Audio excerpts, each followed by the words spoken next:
Good morning, race fans, and welcome to Today at the Races on this first racing of the month of November 2021. Keith, and winter is coming.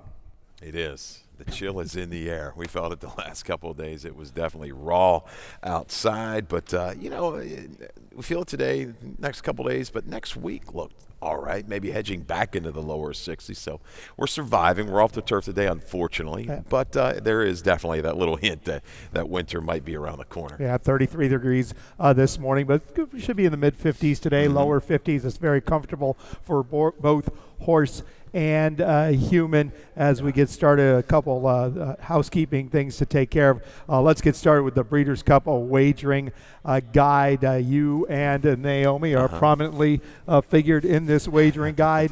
Get all the information you need to know from the top handicappers within the First betting group and others. Download it at first.com/guide. And Keith, how did it go? Yeah, it went well. I was given the juvenile turf, I thought, that those Friday races were really tough. I broke that race down. I'm kind of leaning towards the Euro Modern Games for Charlie Appleby. He's got a powerful 1-2 punch in there, and he's going to be awfully tough. Charlie Appleby is very tough when he brings his horses to this country. He'll come for the weekend during early summer and whatnot and win those races up in New York.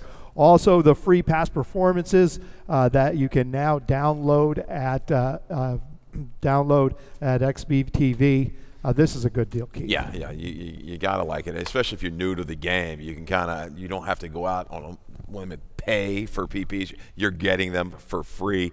Take your time, break them down. You don't have to rush in anything, but I'm sure there's some good advice on how to kind of sift through them. And I've told Naomi and told the people here on the show, give us a call if you have any questions on anything regarding the past performance. We're here. We're here to help you out. And that's across all First racing venues, so that's good information, and you're getting it for nothing. And as Keith said, just give us a call if you have any questions. Our phone lines are always open. Tomorrow is Friday. That can only mean one thing, Stronach 5 Friday, and it gets started right here. Our race 7 as Leg A, about 3:50 tomorrow afternoon. Leg B, we go to Gulfstream Park, their race 8. Back here to Laurel Park for our race 8 for Leg C. Leg D, Golden Gate Fields, their race 4, and then back down to Gulfstream Park, Leg E, their race 10. Stronach 5, always a great bet. Gets started tomorrow about 3:50. Use those free PPs, right? Yeah, absolutely. You can start with that. You can start.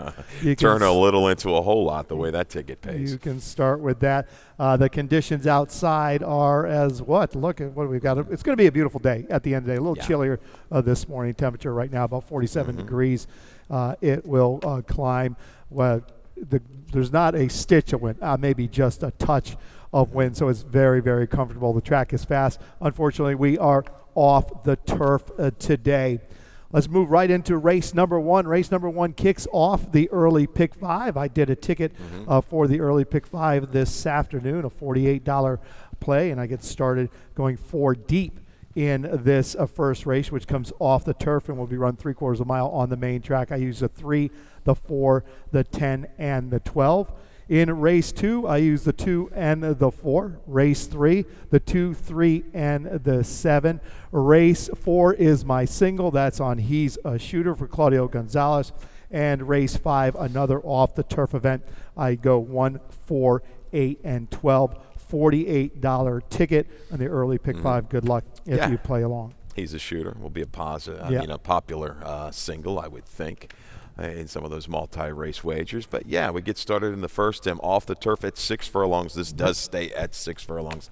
I kind of lean towards the 3, Torch Carrier. Looks like the horse to beat certainly is long distance love, but I think Torch Carrier, looking at the debut run, made a big sustained run. Worked, her way through a little bit of traffic and a dive down inside to get it done. I like the way this filly sustained by Uncle Lino. These horses can handle the dirt, the turf, it doesn't matter. And you look at some of the siblings, they both ran well over the dirt. Half brother, still a maiden, but ran a big race the other day in a maiden special way. That was a 2-year-old going long. So maybe Torch Carrier to upset the apple cart. Long distance love, I think, is the speed going to be tough to catch. Yeah, long distance love will be tough to catch. Going back to Torch Carrier gets Michael Sanchez. He's winning at 21%. I don't know what his winter plans are. more. If he's staying or not, I have no idea, but he could be a force to be reckoned with amongst the jockey colony if he continues to stay. You're right. I have long distance love on top for Lacey Gaudette when dropping to the maiden 16 level on the main track in her last start. That was a big effort with a good, strong number. She could take him a long way this afternoon, I think. That was first time Lasix on the dirt. He'd come off a layoff from February to September. But, upset there at 7-1, but up close to a fast pace and just kept on going. Clearly the horse to beat, opening up at a very short price. It's going to stay a short price in the open. We both have a little bit of interest in the 12 toward the outside. That one, main track only? Was it main track only entrant? Yeah, I believe so. No, that was an alternate that came in. That was alternate that came in. Mario Lopez, Skylar Santabel. Look, it was 3-horse field in the last race, but did deliver a strong enough figure. If the figure holds up, it works, and 3 back, a decent race on the main track. 3-4-12 for Keith. 4-12-3 for myself, very similar as we move to race 2. Race 2 kicks off the early pick 4. Keith, you did a ticket for us, and how'd you play it? Yeah, we've been around these things. That $24 ticket, that seems to be the number. I tried to trim it down a little bit, probably could have. 1, 2, 3, 4 to get you started. Easy day, comes off some big races. I'm not completely sold on this guy. There might get some pace pressure there with him. Jovis returning to Laurel. I like that angle. Race 3, 2 and 7. Asking for Baskin, going to be very short price for Engelhardt coming in. He's very strong with his maidens here. We've got a stat for that a little bit later. Mailman's a flyer. I like this horse out of the box. It's long time getting to the races when you're going back and looking at the work pattern, but looked like it had some promise early on. I'm going to give this horse a little use. A race 4 with the 3, 5, and 6, and wrap it up in the 5th with the 1 and the 4. You Must Chill and Gentleman Joe. They both will be forward factors in race number 5. $24 ticket for Keith's early pick 4. Race 2 is for 3-year-olds and up, which started for $16,000 less in the last 3 starts, or claiming price $25,000, going 3/4 of a mile. We're going to start with your top pick in here, Keith. That is the 3 Jovis, and we're going to take a look at his race from October 24th. Yeah, lots of trouble this day as well. You see the comment, rushed up, took back, was vying inside of horses, and this horse was pretty hard sent from the gate. Got position, just couldn't quite go on with the leaders there, Tim, and spots the couple lengths leaving the 3/8 pole, was able to get to the outside. Now, on the 24th of September, that really wasn't the best place to be, especially around the turn. This horse, maybe 3 path from the quarter pole home. I like the way this guy came back. We had him this day. Laurel the key. Back here at home. When he ships, he just doesn't really deliver. I think he can kind of come back and stalk the pace in here and make another run from just off of it. He certainly likes Laurel Park. He's 11 for 13 in the money with 5 wins. He is at home here for Laurel Park. Victor Rosales rides for Gary Capuano. I have the 2 D-Rapper on top. This is a 19-time winner of $581,000, almost $582,000. He's dropping from the 2 out of the end up there at Delaware Park. Redeem Eddie would come out of that race and win a 2 out of the end at Delaware Park. So I think he's getting considerable class relief here today. Maybe not considerable, but certainly relief this afternoon. Yeah, at 8 years old, he's lost a little bit of his speed. He hasn't shown it in recent races, but he might not need that early speed today, as Money Ride has plenty of early speed. Easy Day, even this horse on the outside, the Shipper, Peanuts Perfection, I think could be up forcing the issue. So, yeah, DeRapper, not quite that horse that he maybe once was, but things might just kind of develop in front for him today and go on by. I should say Redeem Eddie's a pretty strong horse to key off of. Sure, and the 4 Easy Day, we have to talk about the 4 Easy Day, even money on the line, coming out of 2 successive races at Delaware Park at this same type of level, firing big figures. But, boy, I've noticed that some of those figures aren't holding up from Delaware to Laurel. They seem to be sometimes slightly inflated. They go up there, they run the big numbers on the fast times. Speed carries pretty well there. Ricky's done okay, though, the last couple years on this angle. 3 for 12, 5 for 12 first after the claim with a winner. Horse had just won its last race. 238 was your ROI. Yeah, he's holding good form. I mean, he's been a popular claim. I don't think he's going to run awful. I think he's going to be a pace presence a long way, but I got to search for a little bit better price. That's exactly what I did. We both have him in our exact 2 for you, 3, 2 for myself, 3 for you in race number 2. Race 3 is a maiden special weight for maiden 3-year-olds. Going 3/4 of a mile. And Keith, you have the 2 Mailman's a flyer on top for Lacey Gott. That is a first-time starter, working well for a debut. I like this horse a little bit. Have my picks. The gap in the work, the 2-month gap in the work from July to September always perks my head up a little bit. Yeah, and I went back to formula. You can go way, way back. And this horse was working as a 2-year-old. Had some sharp works, halves in 48-1. The leader of the pack in works. And big fields are out on the track working that day. So compare those days. So Mammoth's a flyer. Yeah, obviously looks like he's got some talent. It's taken a while to get to the races.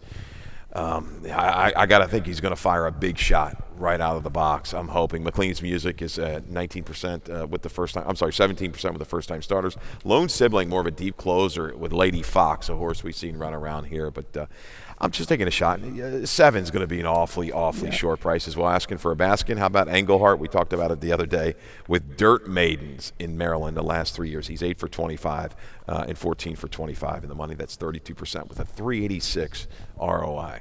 And Jeremiah has been good here, but he hasn't been great here. I think he's 1 for 6, which is 1 for 6 is usually pretty good, but we've become to expect more from Jeremiah Englehart. But look, this one ran huge races in June and July at Belmont and Saratoga, then fell off of his form a little bit. Back-to-back 93 speed figures. Stakes type numbers, right? Yeah, absolutely.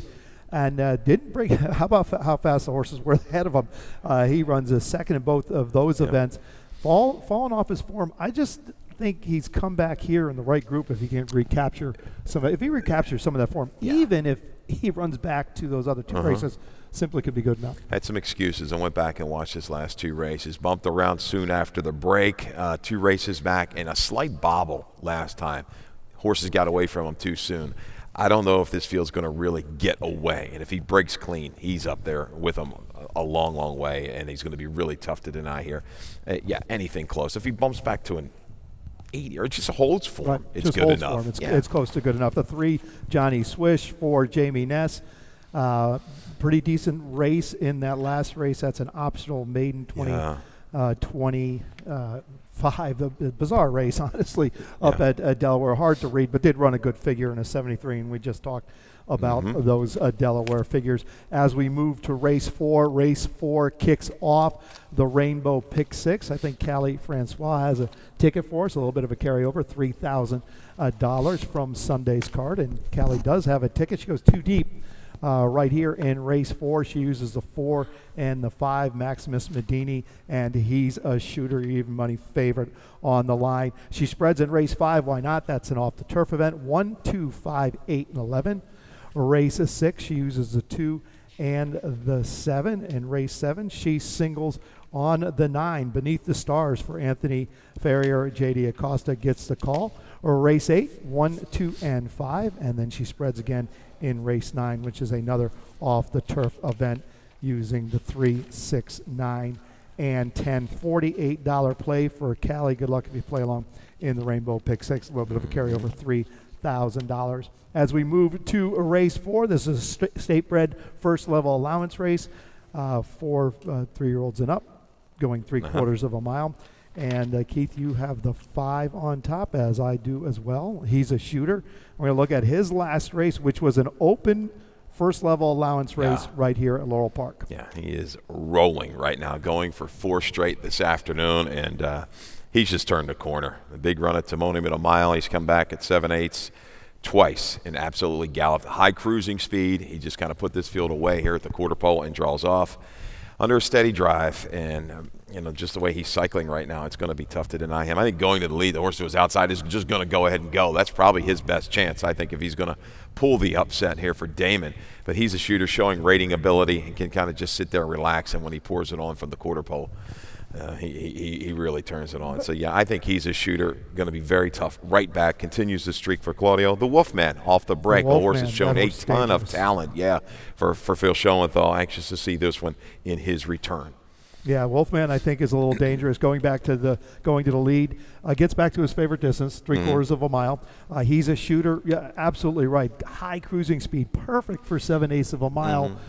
He's going to have to run from off of it a little bit today, but that's I don't think it's going to be a big deal for he's a shooter in race 4. He'll be a short price favorite, no doubt about it. We have to take a quick break, but when we come back, we'll talk about the late pick 5.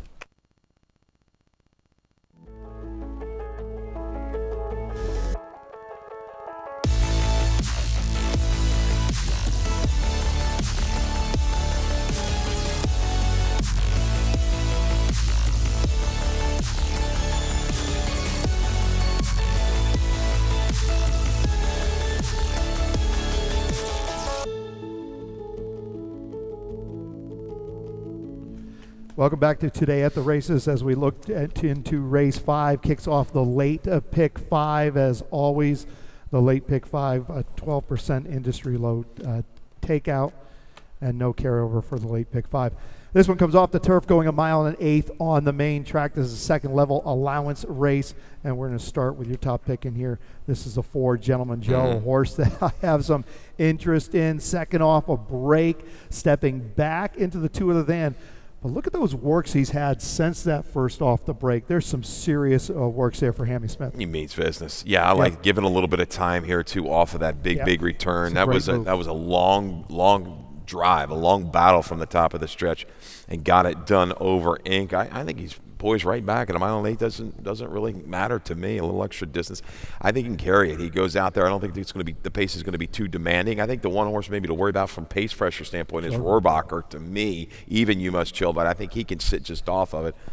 I think a Gentleman Joe can kind of get out there, relax, and just kind of dog you the final 3/8 of a mile. Yeah, that's a great horseman move. I came back off a layoff, ran a big race, had to really fight for it. Give him a little time. You almost drop back and punt a little bit, even though you're coming off the win. Right. Give him some 4 good works, and I certainly have a lot of interest in Gentleman Joe. Okay. I do have the 12 on top to the outside, and that is Tybalt for Claudio Gonzalez. I think this one is very, very well entered in this off-the-turf event. Entered this horse hoping it would come off the turf. Drops bound down to this 2 other than level after coming out of the 3 other than where he ran in last race. He ran into some buzzsaws, youngest of 5, always sunshine. There's some runners. He gets beat 5 lengths. Gets relief this afternoon. Long time since a win for this guy. I kind of like him better, like 7/8 to a mile. I just don't know if things are going to get heated up enough on the front end for him. He has to sustain a long drive. This is a horse he's a little bit lazy, it seems like, early. He just kind of falls out of races. Is he going to be able to kind of ramp it up, say from the far turn to the wire against this group? He's going to take some play because it's Claudio. I kind of just, the way the track's played for the most part, I like these horses up closer, quarter pole to the wire, and I think that's going to be the 1 and the 4 in this race. You Must Chill, the 1 we both have in our exacta, and this is a horse who's winner 4 of his last 6 on both the dirt and the turf. Get the main track today. But this horse can run a little bit on the main track. 2 wins in a row at Parks earlier this year with good, strong figures. Absolutely. Yeah, the starter races, they're not easy, the ones that he comes out of back in June and July. Yeah, I think he can sit just off of it. I don't know if he wants to get in a battle with Gentleman Joe, but he can keep him honest, there's no doubt. And he'll have good position going into the turn as he draws the rail in today's 5th race. As we move to the 6th, this is for fillies and mares who have not won a race in 6 months or never won 4 races. And we're going to start with your top pick, Keith. That is a 2 Sacred Lady for for Rudy Sanchez Solomon. Yomar Ortiz gets the call, and this one just kind of hangs around at this level. Got a win at this level in his last start. And if you look down his form when running against these beaten types, always right. She's always right there. Yeah, recent winner. I like that. Horses, now with the condition, working back to the condition, Dat Dares Gold and some other ones. But Sacred Lady, boy, she was quick last time. Look at those internals going 7/8 of a mile, used to the front and kept on going, denied a challenge around the turn. I'm just riding a hot hand, Rudy Sanchez Solomon, with his dirt sprinters as well. I think she's the speed of the speed. Dat Dares Gold will be close up. I'm going to use her as well coming back to the nickel condition. Well, that's it. I have Dat Dares Gold on top. Re-eligible for this 6-month condition, so I think she's getting some relief here. She's been hanging in there against open nickel, open $8,000 horses. She ran behind Calypso Ghost, 2 back. Would come back and win that Maryland Million starter and is back in again, I think, on Saturday. And so I think the relief will help. She absolutely loves it here at Laurel Park with 6 wins from 34 starts, 6 seconds, and 6 thirds. The 6 Family Fortune, Mario Saray, coming out of that same open race that their girl came out of. Yeah, I mean, she's one that can close from a little bit off the pace as well. But going back to Sacred Lady as well, she beat Awfully Foxy. Now, it was a sloppy race Awfully Foxy comes out of, but that was a 67 number she put up, a big improvement. I think it might have been second time off the bench for Damon. But let's see if Sacred Lady, she's going to move up a little bit numbers-wise. She's got him on the go back. I think you're going to see a regressive ride, and Yomar chooses this one, goes here. So, right. Well, it would be hard not to choose Rudy Sanchez Solomon at this point, hitting at 29%, and all of his horses he's been sending over here have been running. As we move to race number 7, this is a first level allowance race for 2-year-old fillies going 5.5 furlongs. And we're going to start with our top pick in here, Keith. That's the 6. Click to confirm for Rudy Sanchez Solomon and Angel Cruz. This is an undefeated filly stepping up into this first level on condition, but you've got a stat on Rudy right here. Yeah, he's been pretty good of late, really good of late, and over the last 2 years on the dirt. Not the hugest sample, but past 2 years, he's 5 for 15. That's 33%, 7 for 15 in the money. Second off the claim with an ROI. It's a good one, 481. It's a good race right here, this 2-year-old allowance race. Some speed, some horses that can come from just off of it. I think, again, click to confirm. She went against some fast horses last time. She got a setup, but you know what I liked? She sustained. She was under a pretty good hustling ride for the 3/8 pole and just kept going. And they kind of came back to her, and she kicked away. I think she can improve a little bit off of that race. There's plenty of speed to set it up again today. Yeah, and look who she beat. She beat Buff My Boots in that race. Buff My Boots would come back and win the Maryland Million Nursery, so we both have the 6. Click to confirm on top. We both use the 1 Lon Francophile and the 6 Beneath the Stars, and we have their last race on video, which we're going to pick up. Where are we going to pick this one? Going into the far past the 5/8 pole, and just kind of wanted to emphasize Beneath the Stars, who 2 back had a really bad start. You see the comment, bad stumble, 5-wide run. Okay, broke a little bit better and just kind of cruised to the front for fair at 28-1. You're not going to get that this afternoon. So this was at 7/8. So now we're back to 5.5. But look how easily she's kind of doing it on the front end, just nursed along here by Acosta. Acosta back this afternoon. LaFrancophile showed that early speed, dropped back, and came again with another strong run. She's just a trier, is the one, LaFrancophile. So these two emerge out of this race. Both factors, again, I think LaFrancophile, just a trier, will have to come from just off of it. Beneath the Stars might have a little bit more pace pressure, Tim, at 5.5 than what she had this afternoon, but a big turnaround. It showed ability. Right, got that sealed track in her last start. Won't get the sealed track today. I agree, going to have a little bit more pressure, going to have to probably go a little quicker. I don't think she's going to get away with a 23 flat as she did 7/8 of a mile last. But a good outside draw for her because sometimes she doesn't always get away. If she can get away well, she might stay in the clear, even if she's getting pressure. There's pressure from the inside. So that's race 7. Very interesting first level allowance race for a 2-year-old fillies going 5.5 furlongs. Race 8 is a first level allowance race for 3-year-olds and up, which have not won for 3-year-olds, which have not won a race other than maiden claiming or starter going a mile and a 16th. And you have the 3, the Man to See on top. And this one was a little rank in his last start. We're going to take a look at that right now. Now, this race was on the turf, and it was paceless, absolutely paceless early. It was paceless early, and you see the poor guy. A couple of horses kind of veered over. One did and caused a lot of trouble, had to steady off slowly. But watch this. It's one of the greatest runs I've ever seen in calling charts. Was taken outside, ranked probably through the opening quarter, maybe 5/16 of a mile. And he just continues around the first turn, and Toledo trying to get this guy settled, and finally does down the backside. But you're talking about 25, 50, and 3, early adversity. You've been pinched back, you've been ranked early, you've been wide. There's no way that this horse is going to be able to sustain a run, right? You've got a 2-year-old stretching out for the first time. But look at this.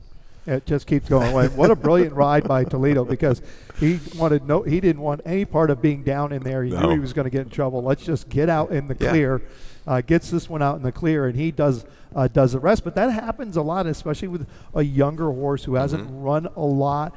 Things go poorly in the beginning. The rider had to get into his mouth and settle, and now all of a sudden the horse is on go. Yeah.